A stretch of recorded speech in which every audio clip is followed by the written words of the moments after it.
bom dia, mais uma palavra de Deus para a sua vida.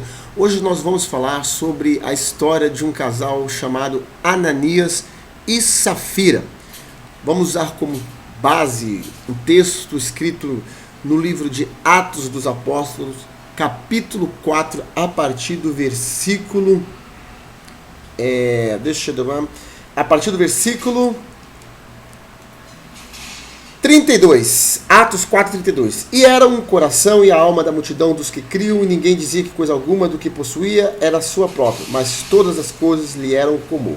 Versículo 34. Não haviam, pois, entre eles necessitado algum, porque todos os que possuíam herdade ou casas, vendendo-as, traziam o preço do que fora vendido e depositavam aos pés dos apóstolos. A igreja primitiva estava com o mesmo coração, ou seja, amava ao próximo como a si mesmo, como o Evangelho nos assim diz. Então, quando isso acontece na igreja, quem tem condição, abençoa quem não tem. E era assim que estava acontecendo. A partir do capítulo 5 de Atos, começamos a falar de Ananias e Safira. Mas um certo varão chamado Ananias, com Safira, sua mulher, vendeu uma propriedade, reteve parte do preço, sabendo também sua mulher, e levando uma parte, depositou aos pés dos apóstolos. Ananias fez a mesma coisa, vendeu uma propriedade que tinha, só que não entregou 100% do preço. Ananias reteve uma parte, ou seja, vendeu por um valor e entregou outro valor. É bom citar que o pecado de Ananias e Safira não foi reter uma parte do valor, como muitas igrejas, como muitos pastores pregam, e sim o fato deles ter mentido, ou seja, o fato deles ter falado que vendeu pela aquela quantia que acabaram de entregar. Quer ver só? A partir do versículo 3 do capítulo 5 de Atos, está escrito assim: disse então Pedro: Ananias, por que encheu Satanás o teu coração para que mentisse ao Espírito Santo que retivesse parte do preço da herdade? Guardando-a não ficava para ti? Ou seja, Pedro estava falando para Ananias: se você não vendesse, não era seu mesmo? E vendida não estava em seu poder? Ou seja, também, quando você vendeu, o dinheiro não estava contigo, né? Então, o pecado de Ananias e Safira não foi ficar com a parte, ou seja, somente ofertar uma parcela daquilo que tinha vendido. O pecado foi deles terem querer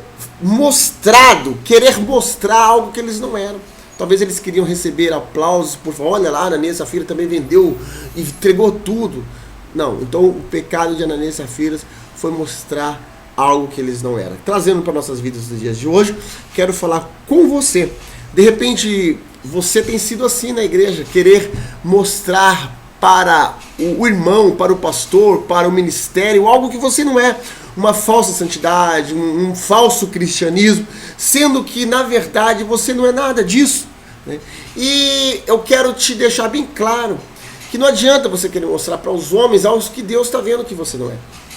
E Deus quer que você se apresente a Ele da maneira que você verdadeiramente é. A parábola que Jesus Cristo falou uma certa vez, quando dois homens subiram para orar, um fariseu, cumpridor da lei, e um pecador. E o fariseu mostrou uma falsa santidade, uma hipocrisia. E Deus não recebeu a sua oração. Enquanto o pecador chegou diante de Deus da maneira que ele realmente é. Da maneira que Deus conhece ele, ou seja. E ele falava na sua oração: Deus, tenha misericórdia de mim que sou pecador.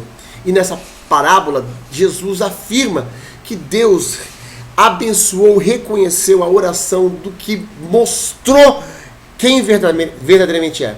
Então que eu e você possamos chegar diante de Deus dessa maneira, nos mostrando como nós verdadeiramente somos. Deus, tenha misericórdia de mim, que sou pecador e necessito da sua graça.